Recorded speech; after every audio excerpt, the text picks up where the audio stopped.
Assalamualaikum warahmatullahi wabarakatuh. Hai, perkenalkan nama saya Nugra Syuro Ramadan dengan NIM 2022-22-05059 dari kelas T203. Pada kesempatan hari ini saya akan mempresentasikan hasil ujian tengah semester saya untuk mata kuliah komunikasi data. Oke, mari kita langsung masuk saja. Pada kesempatan hari ini saya akan menjabarkan 3 materi. Yang pertama yaitu menjabarkan contoh kasus komunikasi data. Yang kedua, membandingkan 2 buah media transmisi. Dan yang terakhir, membuat pengkodean dari data biner yang telah tersedia. Kita langsung saja masuk ke materi yang pertama, yaitu menjabarkan contoh kasus komunikasi data. Untuk contoh kasus komunikasi data yang saya angkat pada hari ini yaitu adalah antara laptop dan monitor dengan media transmisinya yaitu kabel HDMI. Nah, data yang ditransmisikan itu adalah data berupa video, audio, ataupun gambar, ataupun yang diputar pada laptop dan dipancarkan kembali ke dalam monitor tersebut menggunakan media transmisi kabel HDMI. Manfaatnya tersendiri yaitu memberikan tampilan visual yang lebih jelas, output grafis yang lebih akurat, dan warna yang lebih terang sebagai antarmuga media interaktif, serta memberikan fleksibilitas, mobilitas, dan penggunaan dual monitor yang meningkatkan pengalaman para penggunanya. Kita masuk ke materi kedua yaitu membandingkan 2 buah media transmisi. Nah, media transmisi yang saya bandingkan pada hari ini yaitu adalah antara kabel DisplayPort dan kabel HDMI. Nah, mari kita coba lihat. Untuk kabel DisplayPort sendiri pada dilengkapi dengan bandwidth dan resolusi yang memungkinkan transmisi data lebih cepat dengan resolusi yang lebih tinggi. Bisa mencapai 8K ataupun di atasnya kalau misalnya ada. Dengan refresh rate yang tinggi untuk saat ini di 500 Hz. Untuk kualitas audionya mendukung transmisi audio digital dan dapat mengirimkan sinyal suara berkualitas tinggi melalui kabel yang sama dengan sinyal video.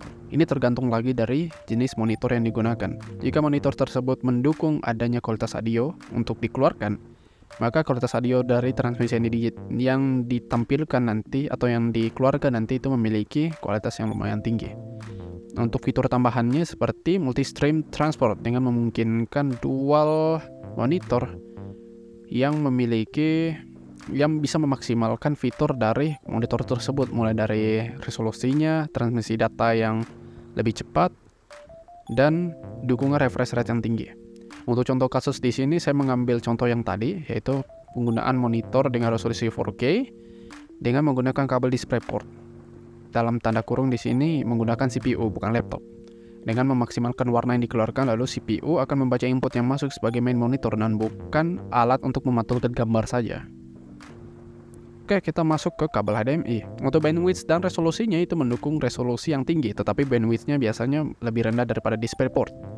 Nah, untuk resolusi yang tinggi ini dengan refresh rate yang rendah itu biasanya tergantung lagi dari jenis kabel HDMI-nya dan versi dari kabel HDMI tersebut.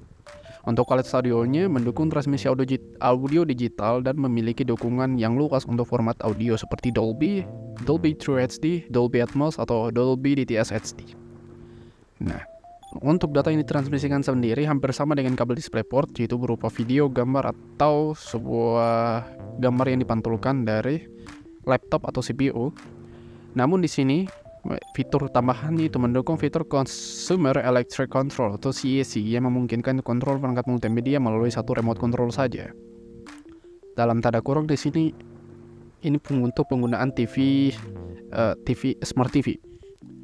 Contoh kasus tersendiri ini saya mengambil Smart TV yaitu menghubungkan perangkat multimedia seperti pemutar Blu-ray, konsol game seperti PlayStation atau Nintendo, atau pemutar media ke TV seperti DVD, dan semacamnya. Namun data yang ditransmisikan akan jauh lebih baik tergantung dari versi HDMI yang digunakan. Semakin baru versinya maka semakin baik data yang ditransmisikan. Oke, kita langsung masuk ke materi yang ketiga yaitu membuat pengkodean dari data biner yang telah tersedia. Kita mulai dari pengkodean non-return to zero secara inverted. Nah, untuk pengkodean NRZ inverted ini, setiap bit biner 0 direpresentasikan oleh level tegangan yang konstan. Sementara setiap bit biner 1 atau 1 direpresentasikan oleh perubahan polaritas atau level tegangan. Jika bit binary 0 berturut-turut, level tegangan akan tetap sama. Nah, jika terdapat bit binary 1 berturut-turut, setiap bit 1 menyebabkan perubahan polaritas atau level tegangannya. Kita masuk ke contoh NRZ, non-return to zero inverted. Nah, di sini bisa kita lihat untuk data binary yang saya dapat itu 01, 000 atau 000, 10, 10. Bisa kita lihat di sini, karena yang saya dapatkan non-return to zero secara inverted, otomatis nilai di awal akan bernilai 1. Bit 0 akan bernilai 1, bit 1 pun akan bernilai 1. Jadi kita mulai dari atas, lalu turun ke bawah karena ada perubahan tegangan di sini dari tinggi ke rendah karena perubahan binary-nya, jadi dibalik.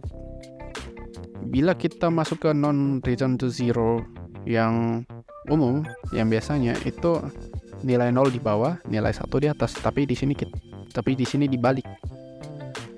Nah, karena di sini ada tegangan yang konstan, maka maka tidak ada perubahan di sini. Jadi akan terus turun ke bawah, habis itu naik lagi ke atas karena ada perubahan tegangan dari 1 ke 0, 1 ke 0, 1 ke 0. Terdapat perubahan tegangan yang konstan di sini, maka dari itu tegangannya juga naik turun. 1 bawah, 1 bawah. Tapi di sini tegangannya sudah menjadi normal. Sudah tidak inverted lagi dari 1. Jadi nilai 1 akan di atas, nilai 0 akan di bawah. 1 di atas, 0 di bawah, dan seterusnya. Kita masuk ke pengkodean data binary secara phase-shift keying atau PSK. Nah, pada pengkodean phase-shift keying itu setiap bit binary 0 direpresentasikan oleh satu polaritas. Misalnya positif, sementara setiap binary 1 itu direpresentasikan oleh polaritas yang berlawanan, misalnya negatif. Di sini sistem daya arus, jadi akan bergelombang tegangannya. Polaritas dapat merujuk pada level tegangan atau arah arus. Kita langsung masuk saja ke contohnya. Dengan kode binary yang sama, yaitu 01 triple 0 10 10 10. Sini kita bisa lihat untuk tegangan nolnya itu dimulai dari tengah, naik ke atas, habis itu berakhir lagi ke bawah, ke atas. Jadi kita mulai dari tengah ke bawah, akan berakhir ke atas. Itu untuk nilai 1. Itu untuk nilai 0 maksudnya. Untuk nilai satunya itu dimulai dari tengah ke atas dan berakhir tengah ke bawah. Bisa kita lihat di sini ada potongan tegangan di sini. Nah, jika perubahan tegangannya di sini bila tidak ada perubahan tegangan, maka hasilnya akan seamless atau halus seperti ini. Jadi dimulai dari triple 0 di sini karena tidak ada tegangan, jadi kita mulai tengah ke bawah, habis itu naik turun sampai berakhir ke 0 sebelum ada pergantian tegangan. Berakhir ke tengah atas. Begitu masuk ke tengah, begitu bagus masuk ke kode binary yang pertama, maka kita mulai dari tengah ke atas. Berakhir ke tengah ke bawah. Nah, begitu selanjutnya. Bisa kita lihat ada potongan tegangan di sini antara di bagian 10 10 10. Seperti itu. Oke, itulah tadi presentasi singkat dari saya. Terima kasih telah menonton. Saya ucapkan wabillahi taufiq wal hidayah. Assalamualaikum warahmatullahi wabarakatuh.